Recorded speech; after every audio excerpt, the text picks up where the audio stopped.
As fábricas de automóveis, de geladeiras e até de máquina de lavar da Europa e dos Estados Unidos estavam ameaçadas de cerrar suas portas porque a China havia suspendido o envio para elas de materiais críticos, os chamados materiais das terras raras, essenciais para a confecção desses produtos e também para celulares, carros elétricos e mísseis, inclusive nucleares.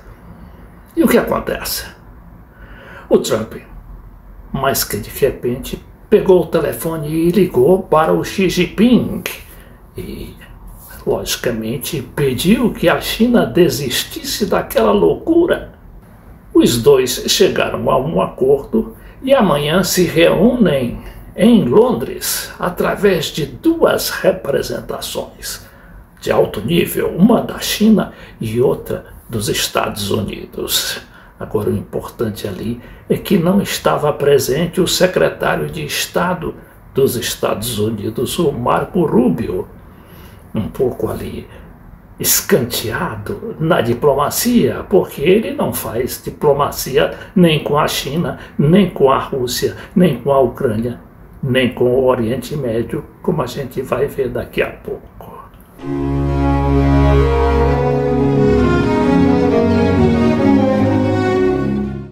O noticiário da grande mídia tem se restringido apenas à briga do Trump com Elon Musk, o seu mais novo inimigo. Mas esquece, não é? Ou escanteia lá para baixo essas notícias aqui sobre a situação real das montadoras americanas e europeias. Vejamos aqui um material do Financial Times, o principal jornal britânico, né? Principal fonte jornalística do mercado financeiro. O Financial Times é aqui reproduzido pela Folha de São Paulo. O que diz? União Europeia pede à China que alivie restrições às terras raras para salvar justamente as montadoras. Indústria enfrenta escassez de materiais vitais e corre risco de paralisar cadeias de produção. E lá embaixo aqui está a situação lá nos Estados Unidos, dizendo: o impacto já é sentido globalmente, o impacto da suspensão do envio desses materiais críticos, tanto para a Europa quanto para os Estados Unidos. Claro que em retaliação àquela política desbragada do Trump de impor tarifas de 145% nos produtos chineses, coisa de que ele, aliás, tinha até recuado, já que voltou aos níveis normais, mas mesmo assim a proibição continuava lá na China. Então diz que o impacto já é sentido globalmente. A Ford suspendeu temporariamente a produção de SUVs em sua fábrica de Chicago na semana passada, devido à escassez de ímãs, que é um desses materiais justamente críticos das terras raras. Executivos do setor automobilístico alertam que os estoques duram apenas semanas ou poucos meses. E aqui vamos à notícia, não é, do Financial Times. Bruxelas e Londres. A União Europeia está pressionando a China a flexibilizar as restrições à exportação de materiais de terras raras, diante de uma situação alarmante para a indústria automobilística do bloco, cujas linhas de produção correm risco de paralisar. O comissário europeu de comércio, Maroš Šefčovič, afirmou ter questionado o ministro do Comércio da China, Wang Wentao, sobre a escassez de elementos de terras raras e ímãs permanentes em uma reunião nesta terça-feira. Segundo Sefcovic, o novo sistema chinês de licenciamento está atrasando as entregas desses materiais essenciais a fabricantes de produtos que vão de carros a máquinas de lavar. E aí o Trump, naquela sua costumeira valentia de descompor a China, principalmente, pega o telefone para o Xi Jinping e liga para ele, pedindo o quê? Pedindo arrego. E esse telefonema do Trump ao Xi Jinping dá origem a esse material aqui da BBC News. Trump confirma a viagem que fará à China. Olha, ele já vai fazer, já anunciou que vai fazer uma viagem à China, não é? Depois de um telefonema muito bom, very good, como disse o próprio Trump na sua rede social Truth Social. Donald Trump disse que vai visitar a China depois de falar com o líder Xi Jinping pelo telefone.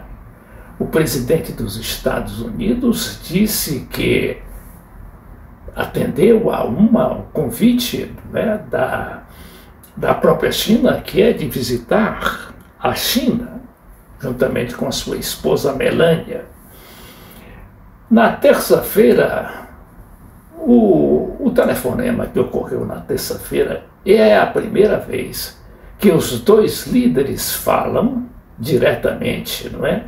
Depois que o Trump lançou a sua guerra de tarifas com Beijing, ou seja, que é Pequim, a capital dos chineses, em fevereiro ainda.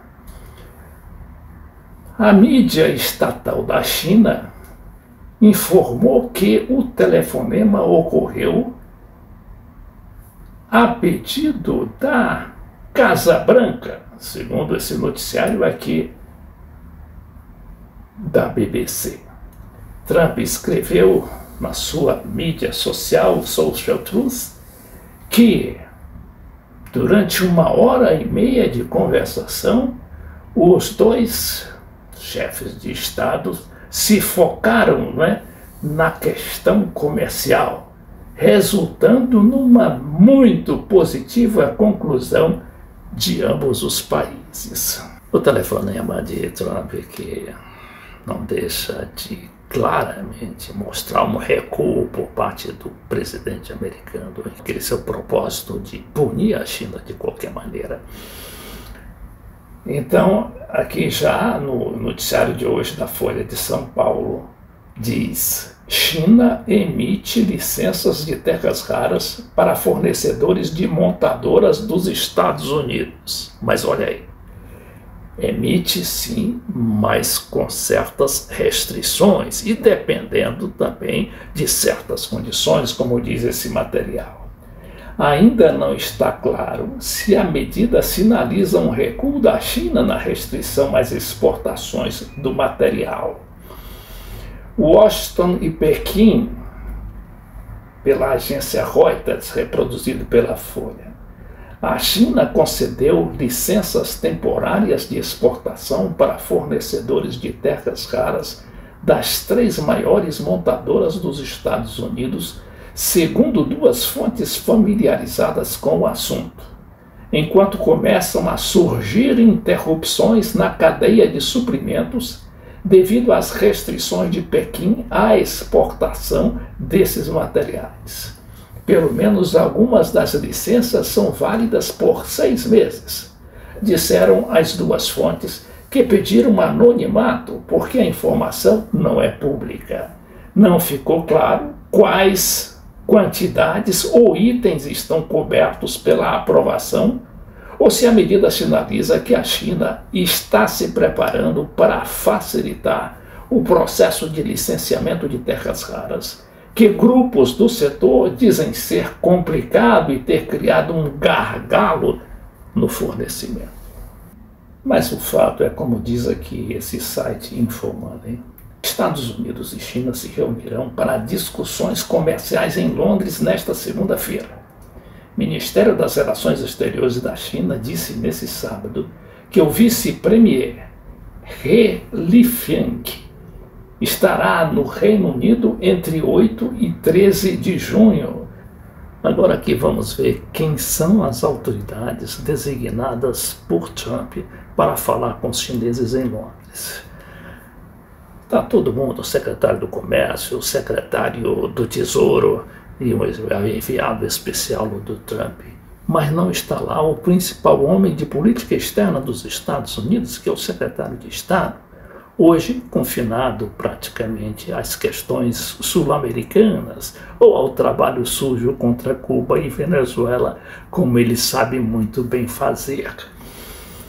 Então aqui diz, né, esse material da InfoMoney, 3 das principais autoridades do governo do presidente dos Estados Unidos, Donald Trump, se reunirão com autoridades chinesas em Londres na segunda-feira, para discussões com o objetivo de resolver uma disputa comercial entre as duas maiores economias do mundo que tem agitado os mercados globais. O secretário do Tesouro, Scott Bessent, o secretário de Comércio, Howard Lutnick, e o representante comercial dos Estados Unidos, Jameson Greer, representarão o país nas negociações, anunciou Trump em uma publicação na plataforma Truth Social, sem fornecer mais detalhes. Agora, aqui é estranho, não é, que essa InfoMoney não explica a razão do escanteio, não é, da marginalização do papel do secretário de Estado dos Estados Unidos, que não é só secretário de Estado, no caso, não é a terceira autoridade americana, inclusive na linha sucessória, porque o secretário de Estado hoje, não é entregue ao cubano-americano Marco Rubio, ocupa o terceiro lugar na linha sucessória.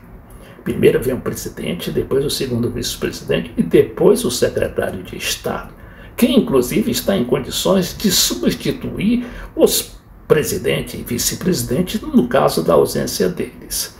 No entanto, aqui esse material fala 3 das principais autoridades do governo dos Estados Unidos. E cadê o Marco Rubio? Muito estranho, não é? Essa marginalização, esse escanteio do principal funcionário de relações exteriores que não pode falar de China, de Rússia, de Oriente Médio. Imagine só, o Henry Kissinger, que foi secretário de Estado do Richard Nixon e que promoveu aquela aproximação em 1974 dos Estados Unidos com a China. Como é que ele se sentiria nessa posição? Ainda que usando o Air Force 3, que é o avião, né, o terceiro avião que serve às grandes autoridades dos Estados Unidos. Um monumental avião, ainda que seja um sucatão, porque tem mais de 30 anos, mas impressiona bastante, sobretudo quando o Marco Rubio desembarca lá no El Salvador para tratar de deportação de latinos para a prisão de Bukele.